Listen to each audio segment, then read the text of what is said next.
안녕하세요. 미소교회 최준영 목사입니다. 2025년 3월 10일 오늘 나에게 주시는 생명수 샘물 한 모금 시작하도록 하겠습니다. 시편 17편을 보시면 다윗의 기도라고 제목이 나 있는데요. 이렇게 기도하죠. 여호와여 의의 호소를 들으소서 나의 울부짖음에 주의하소서 거짓되지 아니한 입술에서 나오는 나의 기도에 귀를 기울이소서. 시편에는 다윗의 기도가 참 많이 나오죠. 주로 어떻게 기도합니까? 하나님께 울부짖고 탄식하고 호소하고 간절히 진실되게 기도하는 모습을 자주 보게 되는데 그만큼 우리에게 하나님께서 이것을 강조하시려고 자주 보게 하시는 줄 믿습니다. 주께서 나를 판단하시며 주의 눈으로 공평히 살피소서. 나라고 잘 봐달라는 게 아니라 누가 옳고 그런지, 왜 내가 사람의 미움을 받고 이렇게 쫓기고 있는지, 누가 옳고 그런지 하나님께서 나를 포함해서 모두를 공평히 판단해 달라는 것입니다. 주께서 내 마음을 시험하시고 밤에 내게 오셔서 나를 감찰하셨으나 흠을 찾지 못하셨으니 내가 결심하고 입으로도 범죄하지 않았기 때문입니다. 사람 행사로 논하면 나는 주의 입술의 말씀을 따라 스스로 삼가서 포악한 죄의 길을 가지 아니하였습니다. 하나님 아시지 않습니까? 호소를 하고 있습니다. 내 걸음이 주의 길을 굳게 지키고 실족하지 않았습니다. 하나님이여 내게 응답하시겠으므로 내가 불렀사오니 내게 귀를 기울여 내 말을 들어주소서. 주께 피하는 자들을 그 일어나 치는 자들에게서 오른손으로 구원하시는 주여 주의 기이한 사랑을 또다시 나에게 나타내 주시옵소서. 이렇게 호소를 하고 있습니다. 나를 눈동자같이 지켜주시고 주의 날개 그늘 아래 감춰주시고 나를 압제하는 악인들 내 목숨을 노리는 원수들에게서 벗어나게 하옵소서. 우리도요 이 세상에서 때로는 우리를 해하려는 사람도 있고 때로는 위험한 상황들도 사건들도 있습니다. 그곳에서 벗어날 수 있는 것은 오직 하나님께서 벗어나게 해 주셔야지만이 가능합니다. 그렇기 때문에 내 스스로 해결하려고 하다가 안 돼서 자포자기하고 원망하고 불평한 것이 아니라 하나님께 기도하길 원합니다. 그들의 악인들의 마음이죠. 마음은 기름에 잠겼고 그들의 입은 교만하게 말하고 있습니다. 마음은 어떤 이득에 함몰되어 있다는 것이죠. 욕심만 쫓아가고 있고 입은 교만하게 말하고 있다는 것입니다. 이제 우리가 걸어간 것을 그들이 애워싸 노려보고 땅에 넘어뜨려 하고 있습니다. 그는 그 움킨 것을 찌질하는 사자 같고 유명한 곳에 사냥하기 위해서 숨죽여서 이제 사냥감을 노리고 있는 엎드린 사자와 같다는 것입니다. 하나님께서 그를 대항하여 넘어뜨려 주시고 주의 칼로 악인에게서 나의 영혼을 구원해 주십시오. 하나님, 이 세상 살아있는 동안 그들의 분깃을 받은 사람들에게서 주의 손으로 나를 구하여 주시고 주의 제물로 배를 채우고 자녀로 만족하고 그들의 남은 산업을 그들의 어린 아이들에게 물려주는 자입니다. 그들은 악인들은 어떻습니까? 하나님께 마땅히 드려야 할 제물로 자신의 배를 채웁니다. 자녀로 만족하고 그냥 자자손손 그냥 유산 물려주고 그냥 자신의 가문 세우는 것에만 관심이 많습니다. 하지만 나는 하나님께 관심이 많은 것이죠. 나는 의로운 중에 주의 얼굴을 배우리니 깰 때에 주의 형상으로 만족하리이다. 밤새 호소하고 깰 때에도 하나님의 형상으로 저는 만족하며 살겠습니다.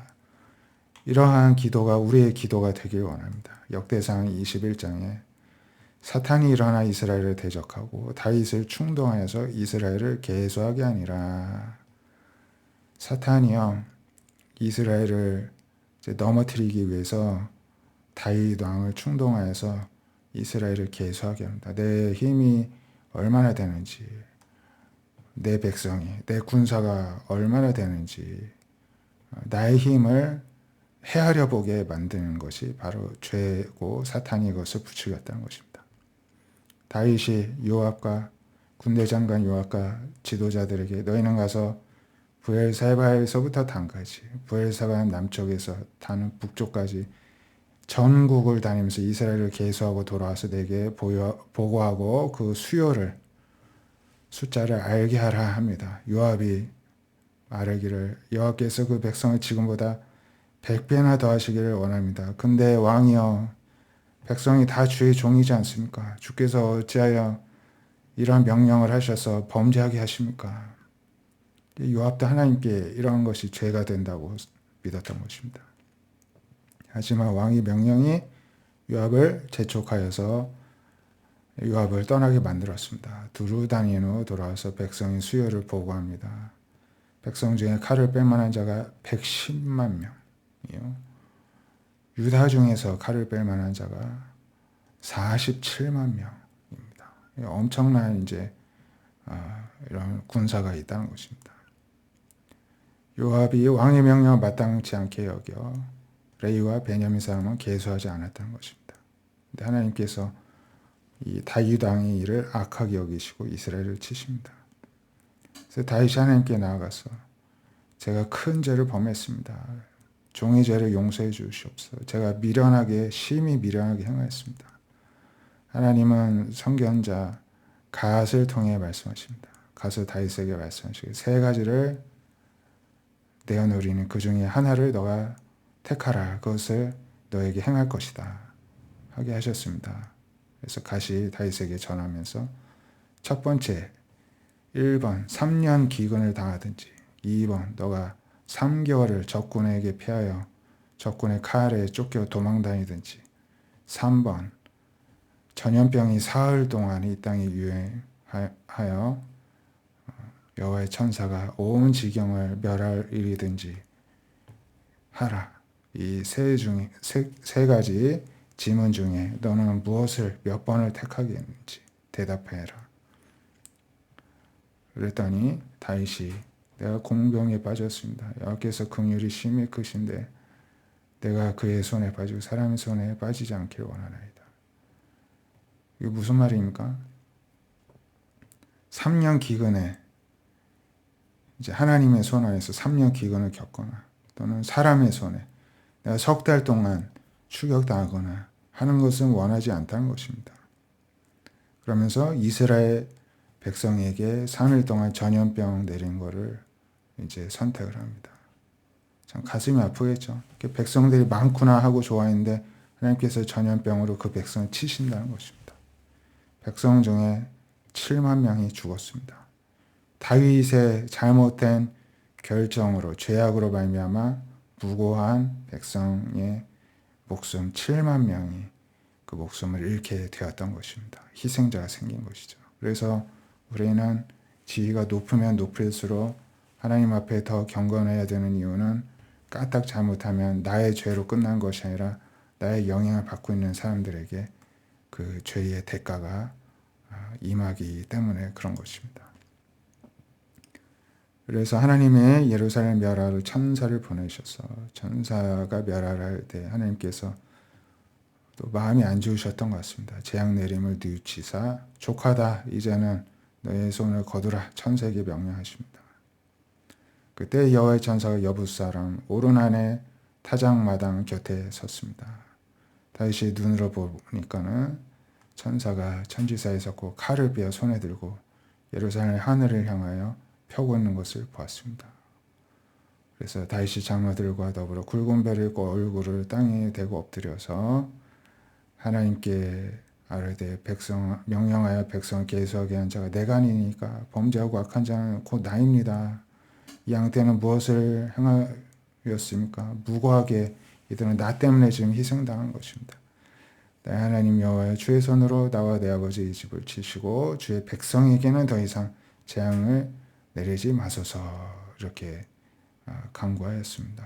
그리고 이곳에서 이제 제단을 쌓고 이제 하나님께 제사를 드리기 위해서 오르난에게 이제 상당한 값을 치르고 이 땅을 사게 되었죠. 그래서 그 턱값을 금 600세겔을 달아 주었습니다. 그리고 이제 그곳 오르난의 타작 마당을 이제 사게 되었는데요. 여기가 바로 솔로몬이 하나님께 성전을 지었던 그 터가 되겠습니다. 그리고 그 자리는 또 전해지는 말에 의하면은 그곳이 바로 또 아브라함이 이삭을 하나님께 드리고자 하였던 그 모리아산, 그 번제단 터가 되기도 합니다. 요한일서 2장 1절부터 보면 나의 자녀들아 내가 이것을 너에게 쓰면 너희로 죄를 범하지 않게 하려 함이라. 만일 누가 죄를 범하여도 하나님 아버지 앞에서 우리에게 대언자가 있으니 예수님이시다. 우리가 죄를 지어도요 하나님께서 용서해 주신 이유는 우리의 대언자, 보혜사 예수님 때문인 것입니다. 예수님이 우리를 위한 화목제물, 희생양이 되어 주셨습니다. 희생제물이 되어주시고 어린 양이 되어주신 것이죠. 우리만 위할 뿐만 아니라 온 세상의 죄를 위해서 그 일을 감당하신 것입니다. 우리가 그의 계명을 지키면 이로써 우리가 그를 아는 줄 알 것이요 그를 아노라고 그의 계명을 지키지 않은 자는 거짓말하는 자요 진리 속에 있지 않다. 누군지 그의 말씀 지키는 자는 하나님의 사랑이 참으로 그 속에서 온전하게 되니 우리가 그의 안에 있는 줄 아노라. 그의 안에 산다고 하는 자는 그의 행하시는 대로 자기도 행할지. 그렇다고 해서 우리가 와 잘됐다. 이제 예수님이 이제 화목 제물이 되셨으니까 나는 막 마음껏 죄 지어도 되겠다 하는 사람은 사실 구원받은 사람이 아니죠. 그 마음에는 죄가 가득한데 무슨 그 사람이 구원받은 사람입니까? 예수님이 나 때문에 그렇게 희생 제물이 되셨다 하는 것을 알고 오히려 애통해 하면서 나의 죄 때문에 죄 없는 예수님이 돌아오셨구나. 마찬가지로 아까 다윗이 자신의 죄 때문에 죄 없는 자기 백성들이 죽게 되었구나.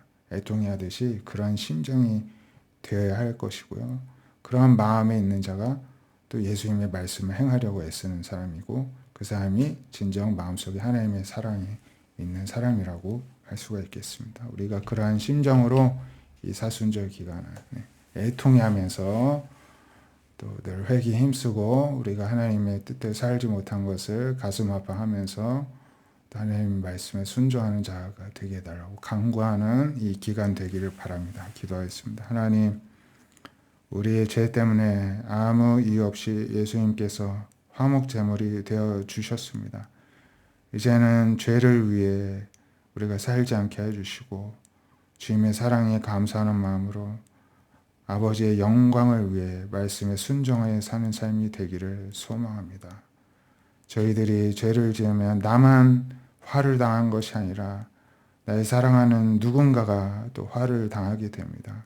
그런 일이 일어나지 않도록 늘 우리가 마음을 주의하면서 해이해지지 않고 늘 주님 앞에 깨어있기를 소망하오니 주의 성령님께서 우리들의 영혼과 정신과 육신을 늘 지켜주시고 함께하여 주시옵소서. 그러한 이 사순절이 될 수 있기를 간절히 바라오며 살아계신 예수님의 이름으로 기도드립니다. 아멘. 경건에 힘쓰는 오늘 하루 또 사순절 되시기를 축복드립니다. 감사합니다.